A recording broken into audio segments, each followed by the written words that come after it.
Shock ಆಯ್ತಾ? ಆಗ್ಲೇಬೇಕು ಅಂತಾನೆ ಈ ಡಾಕ್ಯುಮೆಂಟ್ಸ್ನ ನಿಮ್ಮ ಕೈ ಕೊಟ್ಟಿದ್ದು.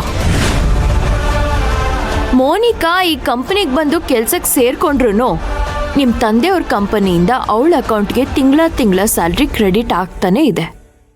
ಯಾಕೆ? ಇನ್ನು ಫ್ರೆಶ್ ಗಾಳಿ ಸಿಗ್ತಾ ಇಲ್ವಾ? ಉಸಿರಾಡೋದಿಕ್ಕೆ ಕಷ್ಟ ಆಗ್ತಿದ್ಯಾ? ನಿಮ್ ಕಷ್ಟ ನನಗೆ ಅರ್ಥ ಆಗತ್ತೆ. ತಗೊಳ್ಳಿ ಈ ಫೈಲ್ ನೋಡಿ, ಆಗ ಉಸಿರಾಡೋದಿಕ್ಕೆ ಸಲೀಸಾಗತ್ತೆ.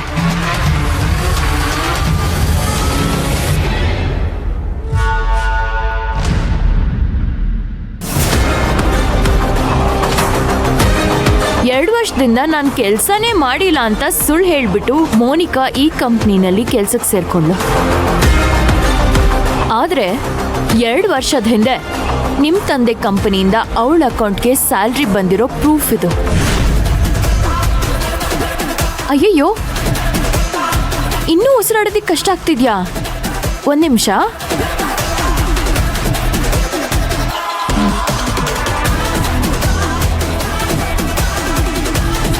ತಗೊಳ್ಳಿ, ನೀರ್ ಕುಡೀರಿ.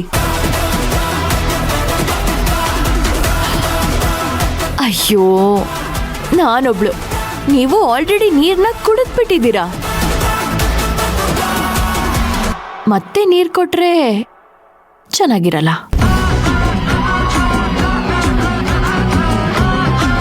ಈಗ ಹೇಳಿ, ಮೋನಿಕನ್ ನೋಡೋದಿಕ್ ಬಂದ್ರಿ ತಾನೆ? ಇಲ್ಲ ಅಂತ ಹೇಳೋದಿಕ್ಕೆ ಚಾನ್ಸೇ ಇಲ್ಲ. ನೋಡಿ, ನೀವು ಆ ಮೋನಿಕನ ಏನಕ್ಕೆ ಕರ್ಸಿದ್ರಿ, ಯಾವ ಕಾರಣಕ್ಕೆ ಕರ್ಸಿದ್ರಿ ಅಂತ ನನಗೆ ಗೊತ್ತಿಲ್ಲ. ಆದ್ರೆ ಅವಳು ನನ್ನ ಮತ್ತೆ ನಿಮ್ಮ ಫ್ಯಾಮಿಲಿನ ಹಾಳು ಮಾಡೋದಿಕ್ಕೆ ಬಂದಿದ್ಲು. ಅಕಸ್ಮಾತ್ ನನಗೆ ಈ ವಿಚಾರ ಗೊತ್ತಾಗದೆ ಏನಾದ್ರೂ ಹೆಚ್ಚು ಕಮ್ಮಿ ಆಗಿದ್ದಿದ್ರೆ ಅದಕ್ಕೆ ನೀವೇ ಕಾರಣ ಆಗ್ತಿದ್ರಿ.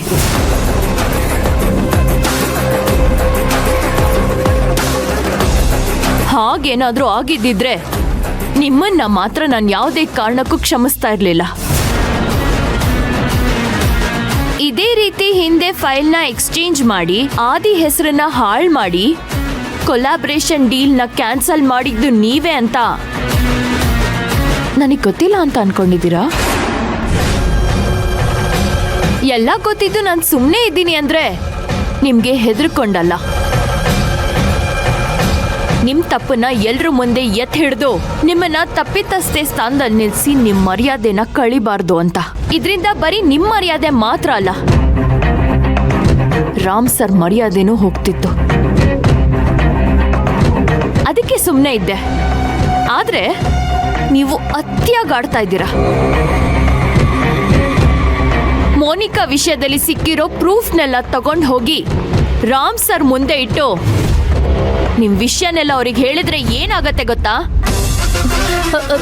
ಪ್ಲೀಸ್ ಕಾವೇರಿ, ಪ್ಲೀಸ್ ಅಂತ ಕೆಲಸ ಮಾತ್ರ ಮಾಡಬೇಡ ಪ್ಲೀಸ್. ಯಾಕೆ? ಈಗ ಮರ್ಯಾದೆ ಹೋಗುತ್ತೆ ಅಂತ ಭಯನಾ? ನೀವೇ ಒಂದ್ಸಲ ಮಿಡಲ್ ಕ್ಲಾಸ್ ಜನ ಅಂದ್ರೆ ದುಡ್ಗೋಸ್ಕರ ಏನ್ ಬೇಕಾದ್ರೂ ಮಾಡ್ತಾರೆ, ಹಾಗೆ ಹೀಗೆ ಅಂತೆಲ್ಲ ಹೇಳಿದ್ರಿ. ಆದ್ರೆ ನೀವು ಒಂದು ರಾಯಲ್ ಫ್ಯಾಮಿಲಿಯಿಂದ ಬಂದು ಈ ತರ ಕೆಲಸ ಮಾಡೋದಿಕ್ಕೆ ನಿಮ್ಗೇನು ಅನ್ನಿಸ್ಲೇ ಇಲ್ವಾ? ಕ್ಲಾಸ್ ಅನ್ನೋದು ಕಾಸು ಪ್ರಾಪರ್ಟಿಯಿಂದ ಬರೋದಲ್ಲ, ಕ್ಯಾರೆಕ್ಟರ್ ಇಂದ, ಬಿಹೇವಿಯರ್ ಇಂದ ಬರೋದು. ಒಬ್ಬ ರಾಯಲ್ ಫ್ಯಾಮಿಲಿ ಮಗಳಾಗಿ ಮಾಡಿರೋದು ಲೋ ಕ್ಲಾಸ್ ಕೆಲಸ. ಇದಕ್ಕೇನ್ ಹೇಳ್ತೀರಾ? ಈ ರೀತಿ ಕೆಲಸನ ಏನಾದ್ರೂ ಇನ್ನೊಂದ್ಸಲ ಮಾಡಿದ್ರೆ ಸಿಕ್ಕಿರೋ ಪ್ರೂಫ್ಗಳ ಜೊತೆಗೆ ನೀವು ಮಾಡಿರೋ ಕೆಲಸನ ರಾಮ್ ಸರ್ ಮುಂದೆ ಹೇಳಬೇಕಾಗತ್ತೆ.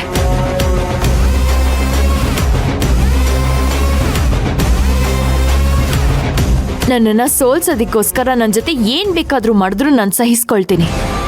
ಆದ್ರೆ ಅದೇ ಉದ್ದೇಶದಿಂದ ನನ್ನ ಫ್ಯಾಮಿಲಿವರೆಗೂ ಏನಾದ್ರೂ ಬಂದ್ರೆ ಈ ಕಾವೇರಿ ಪ್ರಳಯನೇ ಸೃಷ್ಟಿ ಮಾಡಬೇಕಾಗುತ್ತೆ.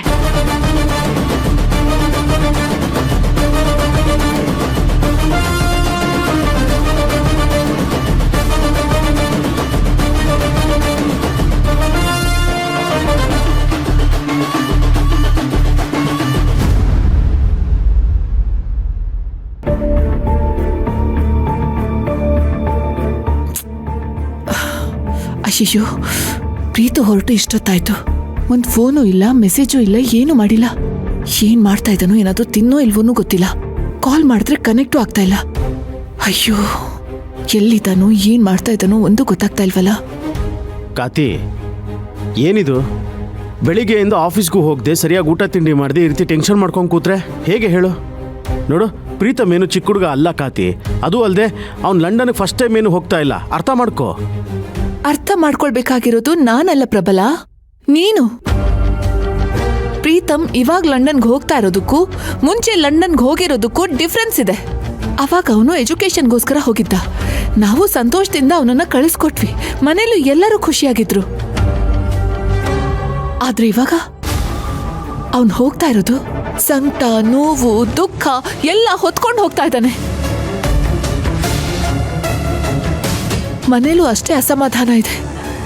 ಇಷ್ಟೆಲ್ಲ ಗೊತ್ತಿದ್ರು ಸಮಾಧಾನವಾಗಿರು ಅಂತ ಹೇಳ್ತಾ ಇದೆಯಲ್ಲ ಪ್ರಬಲ. ಪ್ರೀತಮ್ ರೀಚ್ ಆಗಿದ್ದಾನೋ ಇಲ್ವೋ? ಒಂದು ಫೋನ್ ಇಲ್ಲ, ಮೆಸೇಜ್ ಇಲ್ಲ. ನಾನು ಕಾಲ್ ಮಾಡಿದ್ರೆ ಕನೆಕ್ಟ್ ಆಗ್ತಾ ಇಲ್ಲ. ಸರಿ, ನನ್ಗೊಂದು ಹೆಲ್ಪ್ ಮಾಡ್ತೀಯಾ? ಫ್ಲೈಟ್ ಎಲ್ಲಿದೆ, ಎಷ್ಟೊತ್ತಿಗೆ ರೀಚ್ ಆಗುತ್ತೆ ಅಂತ ಫೈಂಡ್ ಔಟ್ ಮಾಡಿ ಹೇಳ್ತೀಯಾ ಪ್ಲೀಸ್?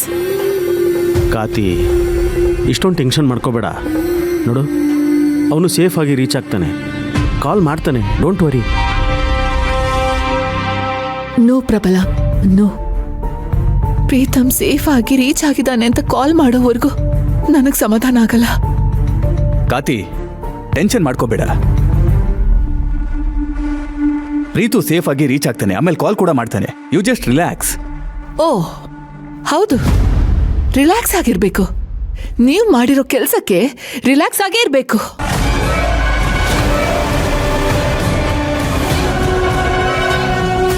ನಾನೇನ್ ಮಾಡಿದೆ? ಏನ್ ಮಾಡಿದ್ರ? ಇನ್ನು ಏನ್ ಮಾಡೋದ್ ಬಾಕಿ ಇದೆ ಅಪ್ಪ? ಆ ಮನೆ ಹಾಳಿ ಕಾವೇರಿನ ಮದ್ವೆ ಮಾಡ್ಕೊಂಡ್ ಮನೆ ಕರ್ಕೊಂಡ್ ಬಂದಾಗಿಂದ ನಿಮ್ಗೆ ಮಕ್ಳ ಮೇಲೆ ಪ್ರೀತಿನೇ ಇಲ್ಲ. ಅವಳು ನಿಮ್ ಮಕ್ಳನ್ನ ಒಬ್ಬೊಬ್ರಾಗೆ ನಿಮ್ಮಿಂದ ದೂರ ಮಾಡ್ತಾ ಇದ್ದಾಳೆ. ನಮ್ಮನ್ನೆಲ್ಲ ಕೆಲಸದವ್ರ ತರ ಟ್ರೀಟ್ ಮಾಡ್ತಾ ಇದ್ದಾಳೆ. ಆದ್ರೆ ನಿಮ್ಗೊಂಚೂರಾದ್ರೂ ಟೆನ್ಷನ್ ಆಯ್ತಾ? ಇಲ್ಲ. ಯಾಕೆ ಅಂದ್ರೆ ನಿಮ್ಗೆ ನಿಮ್ ಹೆಂಡ್ತಿನೇ ಇಂಪಾರ್ಟೆಂಟ್ ಆದ್ಲು. ನಮ್ಮ ಮೇಲೆ ನಿಮ್ಗೊಂಚೂರು ಕಾಳಜಿನೇ ಇಲ್ಲ. ಈ ವಯಸ್ಸಲ್ಲಿ ಎಲ್ಲರೂ ಫ್ಯಾಮಿಲಿ ಜೊತೆ, ಮೊಮ್ಮಕ್ಕಳ ಜೊತೆ ಚೆನ್ನಾಗಿ ಬದುಕಿ ಬಾಳ್ಬೇಕು ಅಂತ ಬಯಸ್ತಾರೆ. ಆದ್ರೆ ನಿಮ್ಗೆ ಅದು ಬೇಕಾಗಿಲ್ಲ. ಒಂದು ಯಂಗ್ ಆಗಿರೋ ಹೆಂಡತಿ ಬೇಕಾಯ್ತು ಅಲ್ವಾ ಅಪ್ಪ?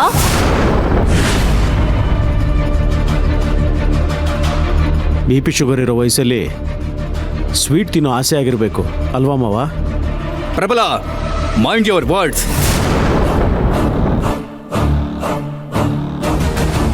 ಸುಮ್ಮನೆ ಇದ್ದೀನಿ ಅಂತ ಏನೇನೋ ಬಾಯಿಗೆ ಬಂದಾಗ ಮಾತಾಡಬೇಡಿ. ನೀವು ಒಪ್ಕೊಳ್ದೆ ಇರಿ. ಕಾವೇರಿ ನನ್ನ ಹೆಂಡತಿ. ಅವಳ ಬಗ್ಗೆ ಏನಾದರೂ ತಪ್ಪಾಗಿ ಮಾತಾಡಿದ್ರೆ ನಾನು ಸುಮ್ಮನೆ ಇರಲ್ಲ. ಓಹೋ, ನಿಮ್ ಹೆಂಡತಿ ಬಗ್ಗೆ ಮಾತಾಡಿದ ತಕ್ಷಣ ನಿಮಗ್ ತುಂಬಾ ಕೋಪ ಬಂತು ಅಲ್ವಾ? ನನ್ ತಮ್ಮ